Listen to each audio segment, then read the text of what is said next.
Bonsoir à tous, merci de nous retrouver comme chaque semaine pour votre magazine Défense. Une émission dédiée ce soir à la guerre des 6 jours, puisque c'était il y a 58 ans, le 5 juin 1967. Israël préférait prendre les devants en attaquant simultanément la Syrie, l'Égypte, mais aussi la Jordanie. Une attaque préventive qui a permis de repousser les forces ennemies. Retour en images sur ces 6 jours de combat avec Chani Guidalia.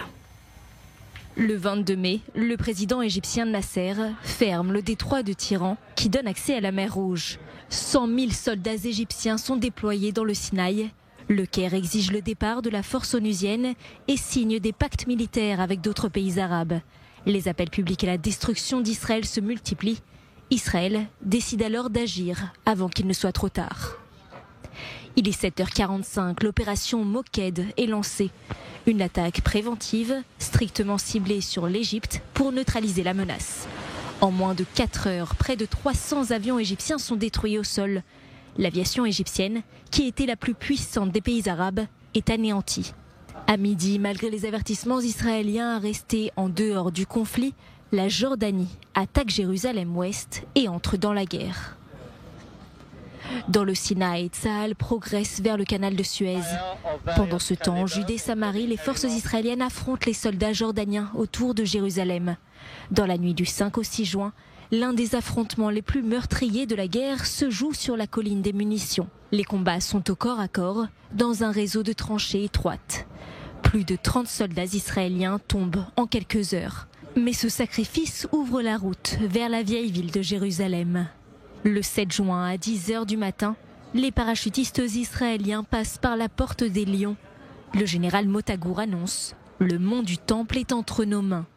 Pour la première fois depuis 1948, Jérusalem est réunifiée sous souveraineté israélienne. Les forces israéliennes atteignent le canal de Suez. Les lignes égyptiennes s'effondrent. Mais depuis le plateau du Golan, la Syrie intensifie ses bombardements sur les villages de Galilée. La ligne de cessez-le-feu syrienne devient une plateforme de tir continu. Après avoir tenté la médiation avec la Syrie, Israël lance une offensive terrestre. Les combats sont rudes, les défenses syriennes sont puissantes, le terrain est difficile. Mais les unités israéliennes progressent malgré tout. Dans la matinée du 10 juin, Tsahal entre dans la ville syrienne de Quneitra. À 18h30, un cessez-le-feu est déclaré. Au terme de 6 jours de guerre, Jérusalem est réunifiée. Le Sinaï, Gaza, le Golan et la Judée-Samarie sont désormais sous contrôle israélien. 6 jours, 3 fronts, une attaque préventive devenue guerre légendaire. Alors 58 ans après la guerre des 6 jours, qu'est-ce qui a changé? On va tenter de répondre à cette question avec vous, Moshen Ben David. Merci d'être avec nous. Vous êtes colonel de réserve de Tsahal, également historien militaire. Alors comment Israël, d'un point de vue stratégique, a mis seulement 6 jours pour faire reculer 3 ennemis sur 3 fronts simultanément? Je commencerai par dire que la guerre des 6 jours était une guerre d'initiative, c'est-à-dire que c'est vrai que les Égyptiens sont rentrés dans le Sinaï, les Jordaniens ont tiré sur Jérusalem et sur la zone de Kfar Saba, c'est vrai que les Syriens ont tiré sur le plateau du Golan, mais ceux qui ont lancé l'offensive, c'est Tsahal, l'armée israélienne, c'est-à-dire que Tsahal a surpris ses ennemis. Et quand vous êtes à l'offensive, quand c'est vous qui êtes à l'initiative, vous avez un avantage énorme sur l'autre partie que vous surprenez. Ni les Égyptiens, ni les Jordaniens, ni les Syriens n'avaient imaginé que Tsahal les attaquerait avec une telle puissance. Ça, c'est la première chose. Deuxièmement, il faut se souvenir qu'ils n'ont pas estimé correctement ni évalué la puissance de notre armée de l'air israélienne et la supériorité technologique que nous avions. Et aussi l'esprit de corps qui était présente quand on a eu le sentiment en Israël que c'était la fin de l'État juif qui arrivait. Les gens se sont battus pieds et ongles, bec et ongles, pardon. Tout cela a transformé cette guerre en quelque chose de très réussi. Il faut prendre en compte aussi qu'un des grands avantages avantage qu'ont toujours et qu'a toujours Tsahal par rapport à n'importe quelle autre armée, y compris les armées arabes, s'exprime en le fait que nous sommes une nation qui improvise beaucoup. Nous sommes de grands improvisateurs. Et pendant la guerre, où tout change en permanence et où vous savez vous adapter au changement, vous pouvez exploiter des occasions et c'est ce qui s'est passé. Et qu'est-ce qui a changé depuis en 58 ans ? Ils se sont tournés vers le terrorisme, où ils ont compris que dans des confrontations entre armées, ils ne pourraient pas nous vaincre. Nos ennemis de l'État d'Israël ont changé de stratégie. Et avec l'encouragement de l'Iran, avec le Hezbollah, le Hamas, les Houthis, les milices en Irak,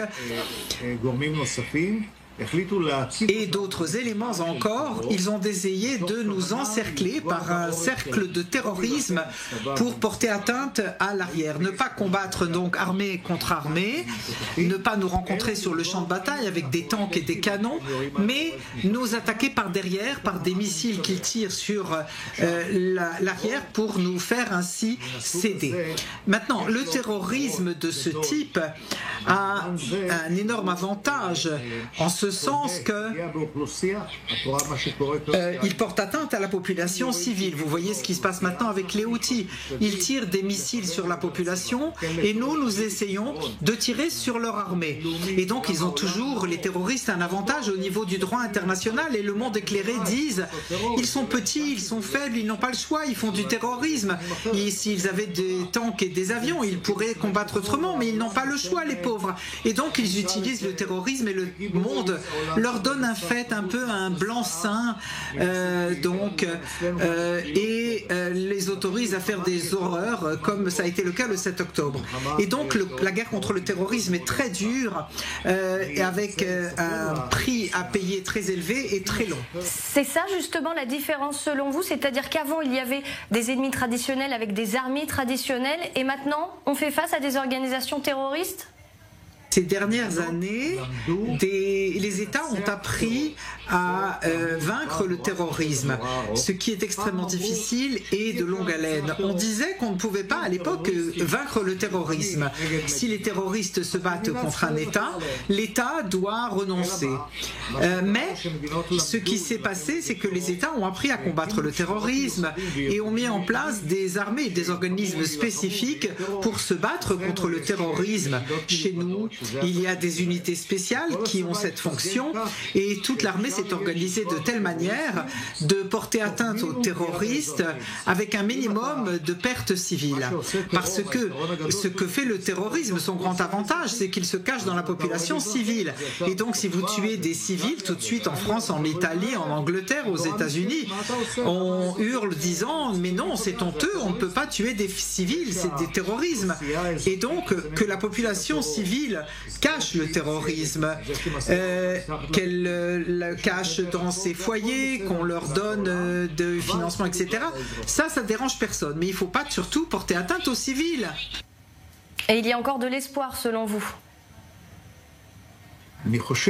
Je ne pense pas seulement qu'il y ait encore de l'espoir, mais que, en réalité, la guerre contre le terrorisme, c'est comme le tir à la corde. Des deux côtés, deux groupes tirent. Chacun tire la corde vers lui. Ceux qui sont plus fermes, sont plus entêtés, ceux qui ne renoncent pas, finissent par gagner en fin de compte. Et nous sommes décidés à gagner parce que nous ne pouvons pas nous permettre que le Hamas continue à siéger à nos frontières. Nous avons vaincu le Hamas. Il faut que les gens du Hamas quittent la bande de Gaza. Les différents commandants de divisions, de régions. Prenez encore 300 commandants du Hamas et allez vous installer au Qatar ou ailleurs et déposez vos armes. La guerre s'arrêtera. Et ils disent non, on veut bien laisser l'administration civile, mais pas renoncer à nos armements. Et au Proche-Orient, celui qui détient les armes est celui qui détient le pouvoir. Donc nous devons absolument l'emporter sur le Hamas et nous en sommes très près. Ça prendra 1 ou 2 mois, mais nous l'emporterons, j'en suis pratiquement certain.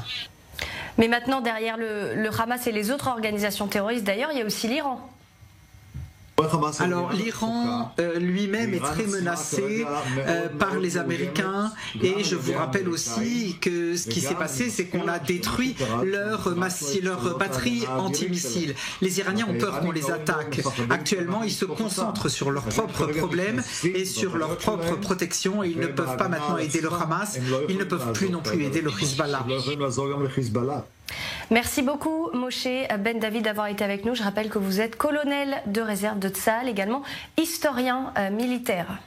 Et l'autre différence aussi majeure depuis la guerre des 6 jours, ce sont les ennemis qui sont différents. Les pays voisins ont de nouveaux régimes, de nouveaux gouvernements. Exemple en Syrie, qui est gouverné depuis maintenant 6 mois par Ahmed al-Shara, qui a renversé le régime de Bachar al-Assad. Chani Guidalia, bonsoir, on va en parler avec vous. Alors Ahmed al-Shara, il tente de redessiner un petit peu et de remettre un petit peu la Syrie sur la scène internationale. Est-ce qu'on a affaire à un double jeu ou à une réelle envie du nouveau président syrien?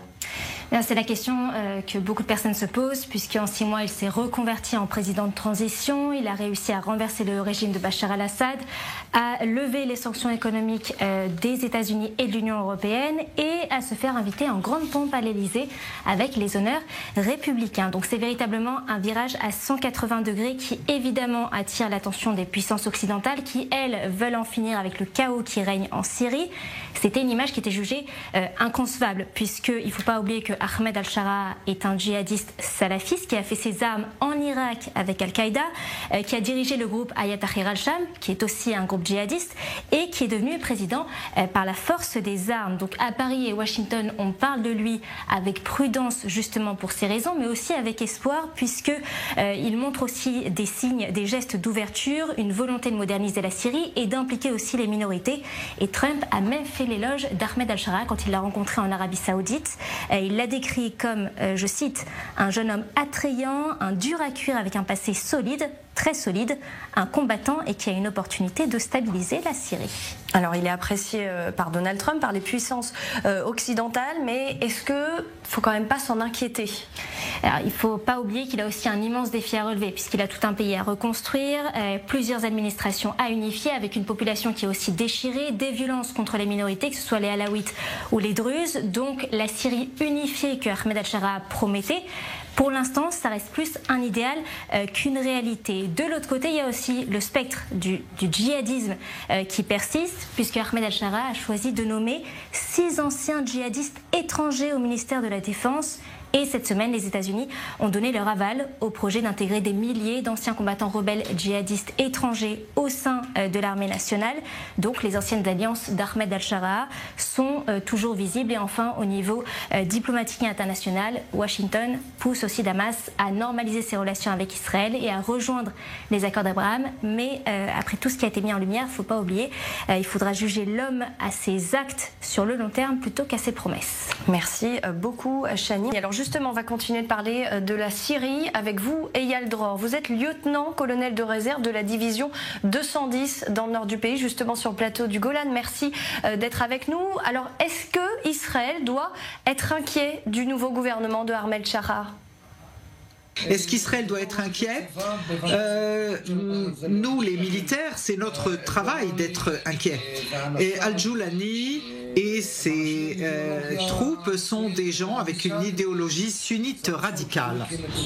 Ça n'est pas un secret qu'il ait fondé Al-Qaïda. Les gens avec qui il travaille des diverses organisations sont des gens avec une idéologie extrêmement extrême. On l'a vu dans leurs films où ils appellent à libérer la Palestine, à libérer Jérusalem, libérer Gaza. Donc, du point de vue militaire, nous devons toujours être en alerte et être prêts à tous les cas de figure possibles sur la frontière. Ça fait partie des mesures qu'Israël a prises.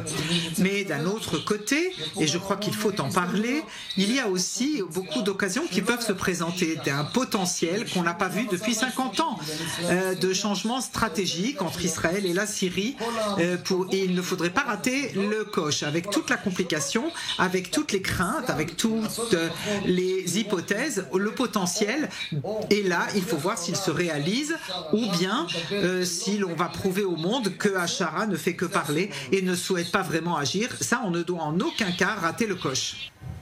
Alors justement, Ahmed Al-Shara, il a été reçu à l'Elysée, il a rencontré Donald Trump, il a même obtenu la fin des sanctions américaines. Est-ce que c'est pas un double jeu ou est-ce qu'il y a un réel allié possible ? Encore une fois, on peut regarder de deux manières. D'une part, qu'il a vraiment décidé d'être modéré. Moi, je suis un peu sceptique. Je n'y crois pas vraiment. Je connais les gens autour de lui qui ne sont pas vraiment modérés.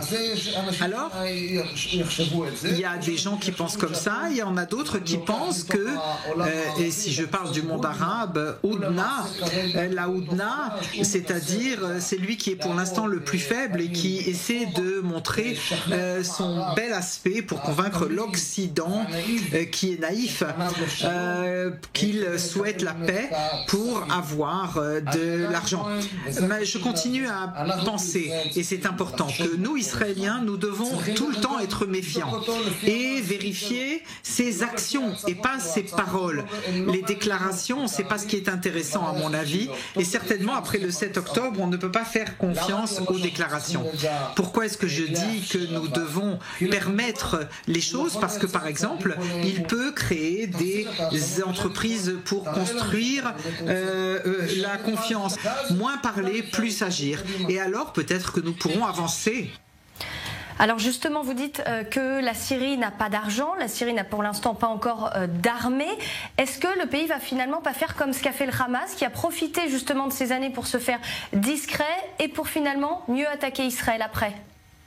Bien sûr qu'il peut. C'est ça l'idée même de la Houdna, de la pause, de l'arrêt des combats. Et donc je voudrais profiter de l'occasion actuelle pour faire que tout accord qui soit signé avec lui, et je suppose qu'il y aura un accord avec eux dans l'avenir, que soit dans les meilleures conditions possibles pour nous.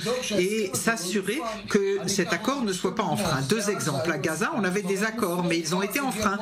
Le Hamas venait tout le temps sur la frontière et ont attaqué avant le 7 octobre. Et donc, au Liban aujourd'hui, ça fait 6 mois qu'on a un cessez-le-feu et Tsahal attaque encore des gens du Hezbollah qui enfreignent les accords et portent atteinte à nos intérêts sécuritaires. Donc, sur cette base, comprenant qu'il est évident que dans 3, 5 ou 10 ans, quand il sera plus fort, il essaiera de faire des choses dès à présent. Je veux créer les conditions et les fixer du point de vue international que cette frontière est inapprochable. Et c'est pourquoi j'éloigne la menace, même si dans quelques années, il décide qu'il veut essayer de créer telle ou telle provocation face à Israël.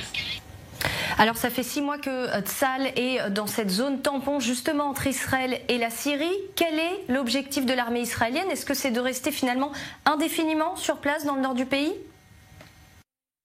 Je ne pense pas que Tsahal doive être là-bas pour toujours, ni que Tsahal doive être pour longtemps là-bas. L'armée israélienne doit être présente jusqu'à ce qu'en fait il y ait un accord. Et encore une fois, sans l'ombre d'un doute, il y aura un tel accord parce qu'en fin de compte, on va arriver à la pression internationale. Nous voyons que M. Al-Shara fait tout ce qui est nécessaire pour être légitimé au niveau international. On a publié aujourd'hui qu'il allait faire un discours à l'ONU. Et donc c'est une légitimité internationale. Israël devra être actif, devra prendre l'initiative de l'accord pour qu'il se fasse dans nos bonnes conditions. Est-ce que l'armée israélienne doit être présente sur le terrain pour mieux défendre? Non.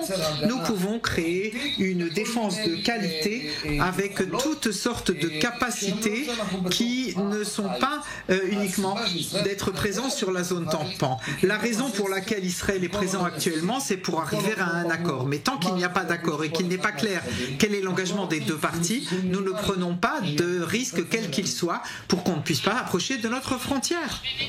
Donc vous pensez que la paix est réellement possible, qu'il peut y avoir un accord entre Israël et la Syrie, et c'est possible de voir d'ici quelques mois, années peut-être, des touristes israéliens dans les rues de Damas? Je n'irai pas jusque ça, aller manger du houmous à Damas, je ne suis pas tellement optimiste. Moi, ce qui m'intéresse, c'est la sécurité des habitants du plateau du Golan et de l'État d'Israël. Je pense qu'il y a ici des occasions et je pense que même s'il n'est pas des occasions importantes, nous devons montrer au monde que M. Al-Shara, pour l'instant, ne fait que parler sans agir. Le fait qu'Israël soit présent sur la frontière sans agir pour la parvenez à un accord sous nos conditions, etc. Nous sommes passifs et vous avez assez d'expérience pour comprendre que si vous ne prenez pas l'initiative, ça finit par passer au-dessus de vos têtes. Donc il faut qu'on prenne l'initiative, qu'on se mette au travail, ou bien ce sera bon pour nous, ou bien on dévoilera que Achara est un menteur et est en train de tromper son monde. Et quoi qu'il en soit, ce sera un bon résultat parce qu'à ce moment-là, il n'aura pas l'aide qui lui permettrait de nous attaquer. Eh bien écoutez, l'avenir nous le dira. Merci beaucoup Eyal Dror d'avoir été avec nous. Je rappelle que vous êtes lieutenant-colonel de réserve de la division 210 de Tsahal. Merci beaucoup, ça m'a fait plaisir. Merci, au revoir. Et après la Syrie, on va s'intéresser maintenant à l'Égypte, puisque si 1967, eh bien, Israël attaquait l'Égypte, eh bien, les deux pays ont depuis signé des traités de paix. On va en parler avec vous, Najeb Al-El-Chafieh. Vous êtes avec nous, vous êtes égyptien, vous êtes exilé depuis au Canada, défenseur des droits de l'homme. Alors vous êtes aussi défenseur d'Israël. Donc sur le papier, Jérusalem et le Caire sont en paix, ils ont des relations pacifistes, mais est-ce que c'est réellement le cas? Est-ce que c'est ce que l'on ressent dans les rues égyptiennes?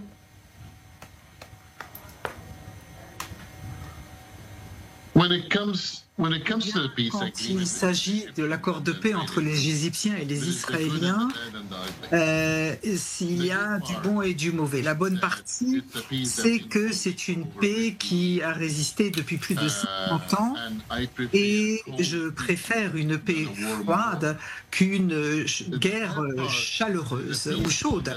La partie moins positive, c'est une paix entre les gouvernements et pas entre les populations. Soyons donc honnêtes, les gens dans la rue en Égypte ne reconnaissent pas la paix entre les Égyptiens et les Israéliens. Je me souviens quand j'étais enfant, en cours d'histoire, notre prof d'histoire nous enseignait que la paix entre les Égyptiens et les Israéliens n'était qu'une houdna, c'est-à-dire une trêve, et qu'à un moment donné, la guerre reviendrait. À l'époque, j'avais 9 ans.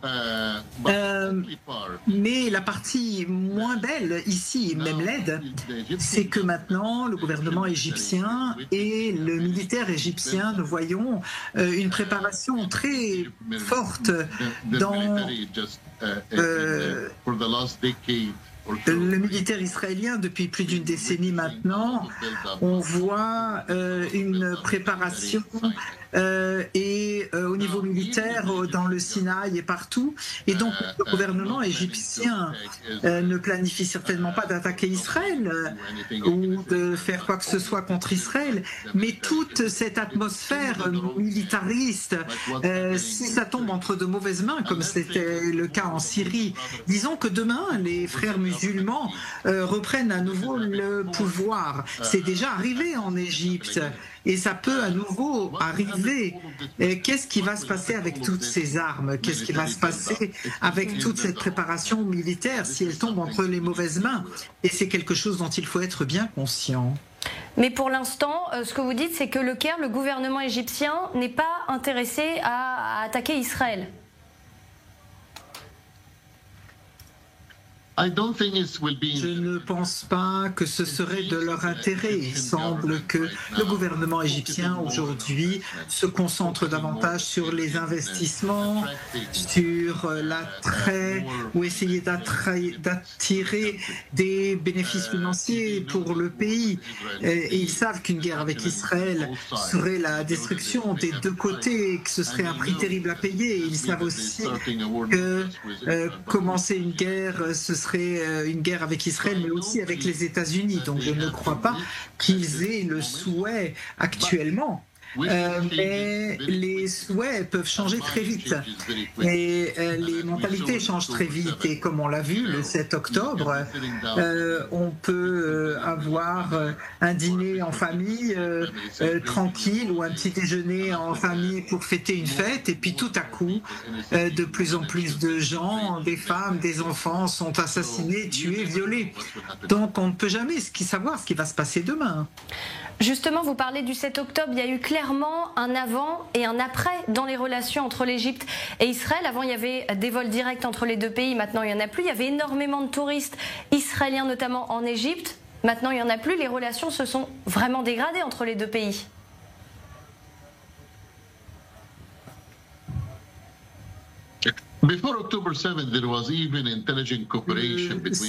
Jusqu'au 7 octobre, il y avait même des coopérations au niveau du renseignement entre les deux pays. Et je crois que pendant le règne